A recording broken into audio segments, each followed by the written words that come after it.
And I'm like, even though I'm adult now and it has been many years and I've moved on past it and I've accepted that it's happened and I'm better now, I still have moments where I'm like, man, that was awful. Like, that sucked, you know, and I'm still sad about it every once in a while. And that's when I think it's important to just realize that it's not that easy to get over something like that, you know, and it's okay to feel the emotions that you're feeling. It's okay to just be sad.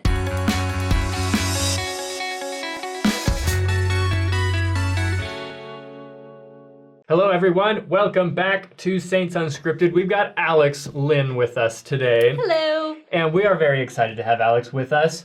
But the topic we're going to be covering is maybe not the funnest, but it's an important one. Yeah. So let's just jump right in. Okay, so we're talking about divorce, obviously, as you've seen from the title of the video. I don't personally have a ton of experience with divorce, so I'm really looking forward to just listening to your experience with it and learning from you. But maybe before we get into it, maybe tell us a little bit about yourself, what your life is like right now, and then we'll jump right in. Cool? Yeah. Okay. Sounds great. My life right now is pretty awesome because it's life. So I'm in school. I'm a student. I am studying sign language.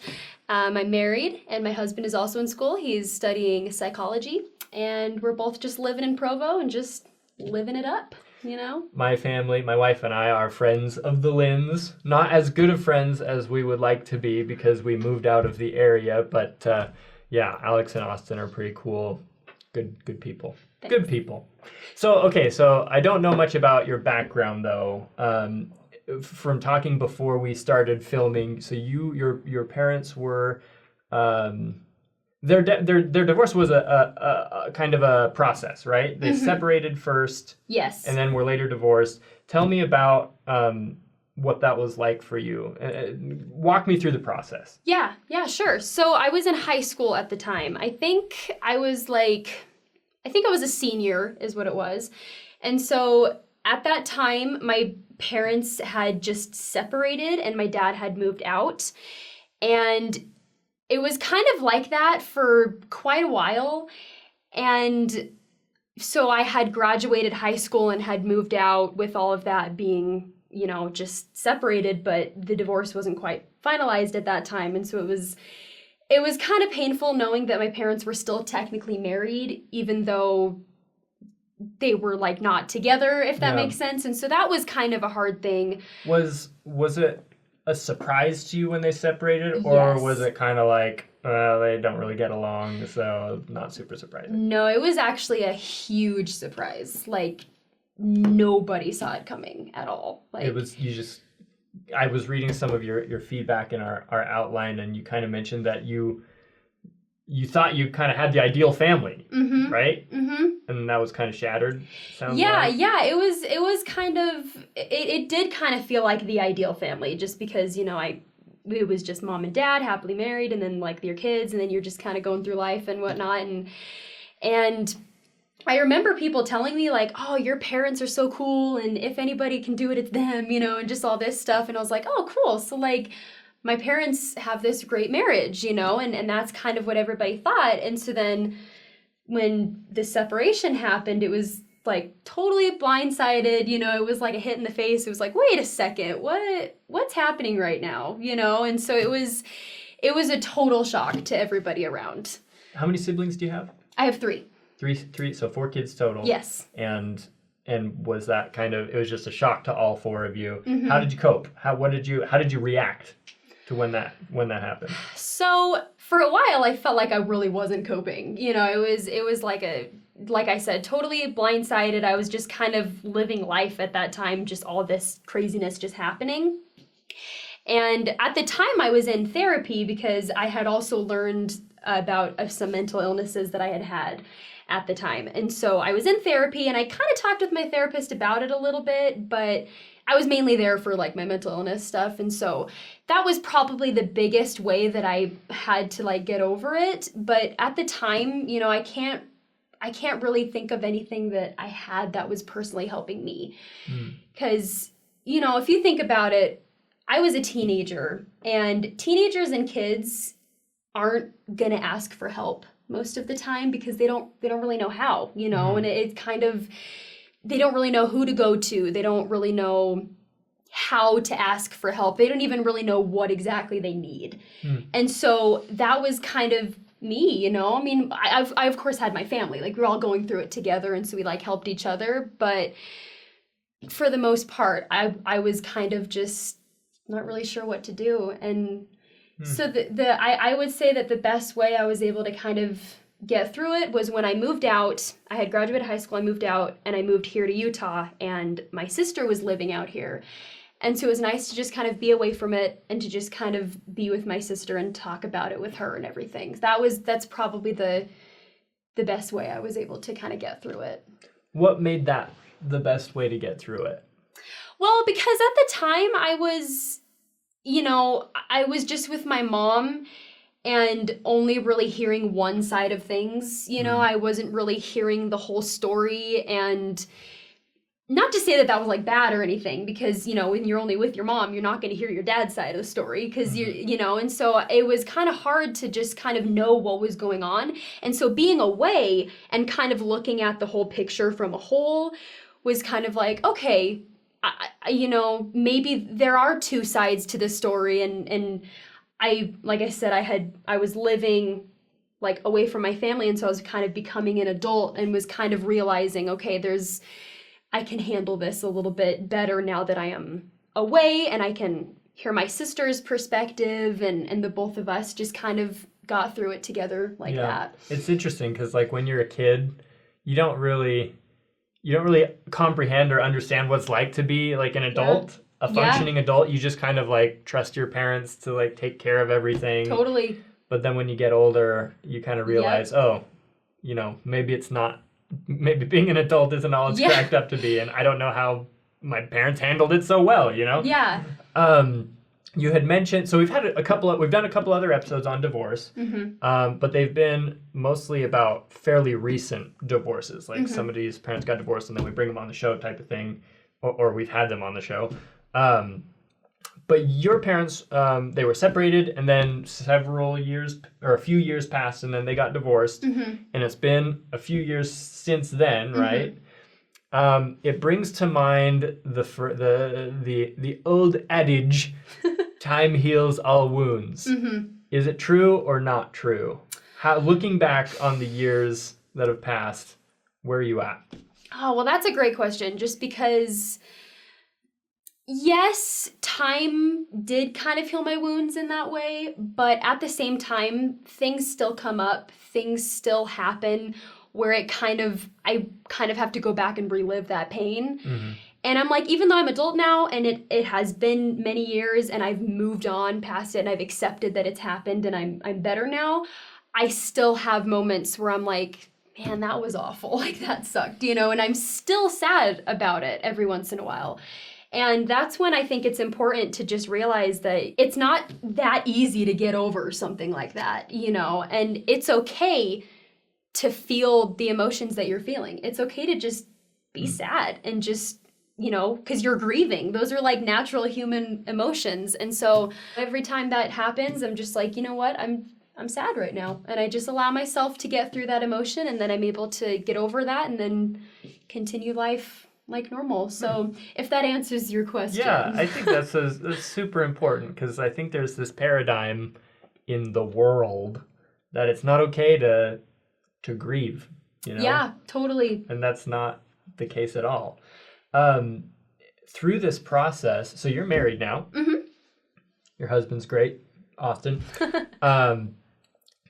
Was it hard to make that step yourself, knowing that your parents didn't quite succeed through that? Yeah, it was really hard. I guess I got to rephrase that, because your parents didn't fail, obviously. Right. You have a great family and whatnot.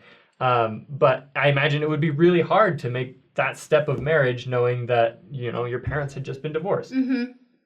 Yeah. What was that like? Yeah, so that was hard because, well, first of all, I had always wanted to get married. Like, my whole life, I knew that I wanted to get married. I knew that's what God wanted from me, and I knew that that's what I wanted to do. And so that, like, you know, was bigger than the fear that I had. So that didn't stop me from getting married. But that fear definitely was still there. I was kind of going into the marriage wondering like, well, man, what if this seems like this perfectly ideal marriage and then it just like falls apart? What if my husband wakes up one day and decides he doesn't love me anymore? What if I wake up one day and I want to leave him, Like, and all these different thoughts were going through my head where I was just like, what if that does happen? Because it was so random for my parents to have that happen. What if it just randomly happened for me, Mm-hmm. So I definitely was very scared, but at the time after we had gotten engaged and we were talking with our bishop and he was like doing interviews with us before we got married, he had asked me that same question. He was like, how are you feeling right now? And I was like, well, to be honest, I'm a little nervous. And I opened up to him and he told me like, you know what? You can't go into your marriage thinking that. You need to be confident, and you are both very good people, and I have faith that you guys will be just fine. And I was like, okay, I needed to be told that, So that was really nice. And my husband knew that I was scared, and so he was patient and like he understood and he helped me through it. But it reminds me of when I was a kid. I was a super anxious kid, high anxiety, just worried about. My dad tells me that I had the emotional maturity of a child, but my brain was operating like an adult. Okay. And so I was worried about all these like adult things, but I didn't know how to cope with them emotionally. Mm-hmm. Yes? I don't get it. And so I was just stressed out constantly. And one thing, and a lot of those things were what ifs, right? Like you were saying, like, what if this happens? What if this happens? Something that helped me was just the thought. I don't remember where I read it or who told me or whatever, but the concept was you're hanging on to the edge of a cliff. Mm-hmm. You're not going to fall unless you let go. So don't let go. You know? And that I don't know if this applies in your situation, but when I think about what ifs, what if one day this randomly divorce comes up as a topic in my marriage? Well, you're not going to get divorced if you don't choose to, you're not going to fall off the cliff unless you let go. And of course, that is a two-way street and it applies to both people in that marriage. It takes effort, it takes work. Mm-hmm. But anyways, that's a tangent. That just helped me with my stress and anxiety as a child. No, I love that. Okay, so I feel like every relationship is different. Every divorce is different. Every situation is different. For you, what are some of I'm assuming that there are significant things that you've learned along this path, especially now that you are married. Can you tell us about kind of your experience and what this experience in your life has taught you? Mm-hmm.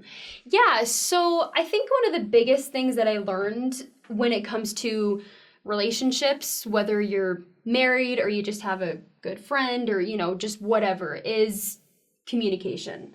I think that is probably the biggest thing that I learned, because not to sit here and blame my parents like, oh, they were bad, whatever. But I noticed after I had moved out and was starting to grow up and learn about myself, I realized that we weren't super communicators, we didn't really share a ton of things that were going on in our lives. We didn't talk about things together and that's not a huge deal just because everybody's family is different. But I learned from that experience realizing I need to be better at communicating. I need to be able to tell my husband how I'm feeling. I need to be able to tell him, you know what, that didn't really make me happy when you did that. Let's, and let's kind of talk about this together. And just the whole idea of just expressing your feelings and how you feel about something and getting through things together is probably the biggest thing that I learned going into my marriage. So you're a Latter-day Saint. It's a Latter-day Saint show. Surprise. We emphasize families hugely, eternal families sealed together after death, right? Has that been comforting to you or a challenge or both? And why? That's a loaded question, but does that make sense? Yeah, so that at the very beginning, I wondered so much. I was like, okay, wait a second, we're all sealed together. I'm sealed to my parents, but they're not sealed to each other anymore. Like, how is this gonna work, you know? And I had so many questions, and I was wondering about it so much. And I just remember, I think it was actually when my husband and I were engaged, and we were in that singles ward that we had met, where I had asked somebody, like the second counselor in the bishopric or something, I can't remember, but we had a lesson that was similar to that, and so after class I asked them, and I was like, I don't know that you have an answer for this, but both of my parents are divorced. I'm sealed to them, but they're not sealed to each other. How on earth is that supposed to work? And they were just kind of like, you know, that's up to the Lord. And they just kind of told me, like, that's something that the Lord will take care of. That's something you don't even need to worry about. And it hit me. I was like, that is so true. Like, there's nothing that I can do or even need to do, because our mortal minds don't understand how that kind of arrangement is going to work in heaven. And so hearing that, it was like, you know what? Yeah, that is completely that's what he's going to take care of that. And he understands how that's going to work. And he is going to make sure that I get my eternal family, even though I don't know how it's going to work. You know what I mean? So it was basically just like putting my whole faith in the Lord and just realizing, like, you know what? He's going to take care of it. I'm going to be okay. I think that's a fantastic answer, especially from your bishopric, because I think a lot of times in our faith, we like to have all the answers, you know? And we don't have all the answers. Yep. I mean, I'd say that we have all the answers that in the end really truly matter. We have the gospel of Jesus Christ, we have the plan of salvation and whatnot, but we don't know all the details of the plan of salvation. We don't know what an eternal family is going to look like after this life. We just know it's possible. We don't know the details. So becoming comfortable with some of that ambiguity, I think, is a healthy thing. So last question. There are a lot of people out there, a lot of viewers of our show probably, that are going through what you've been through. What advice do you have for them? What tips can you give them to make that process a little bit easier? Oh, let's see. I think the biggest piece of advice for anybody who is maybe like a child of divorced parents is realize that it is not your fault that this happened. And I know that sounds kind of typical answer, but I thought to myself, is there something that I could possibly do to change this? And after a while, you know, I don't remember who it was, but somebody had told me, like, you know what, your parents have their agency. And I realized, you're right, they have agency. They're going to do what they're going to do in the end. And it isn't my fault because I didn't do those things that I thought I could have done. And I had to stop blaming myself at that moment and realize, you know what, this was going to happen. And it sucks. It's not good. And I'm not happy about it, but it's not my fault. All I can do is just be there for my parents, be there for my siblings, and just, you know, do the best that I can to get through this. Another huge piece of advice I'd give people is kind of like we were saying earlier, allow yourself to grieve. This is not a good situation to be in. And so you're going to feel sad, you know, and that's okay. Yeah. It's okay to feel sad. There's a reason why we have these emotions. And as humans, we can't be happy all the time. Just as long as you're not letting your sadness control you day to day, allow yourself to grieve, allow yourself time to heal and cry, and just realize that, you know what, this isn't an ideal situation, and just let yourself get through this. Those are probably the biggest things I would have to say. Great. Thank you so much. Any final thoughts? Anything else you wanted to say before we wrap this up? If you are going through something like divorce, or maybe a death in the family, or, you know, maybe just mental health issues, just, you know, anything of the sort, to realize that there's nothing wrong with you. You are not any less worthy of God's love. And just because right now it feels like maybe your life is falling apart, it's not going to stay that way. Things will get better.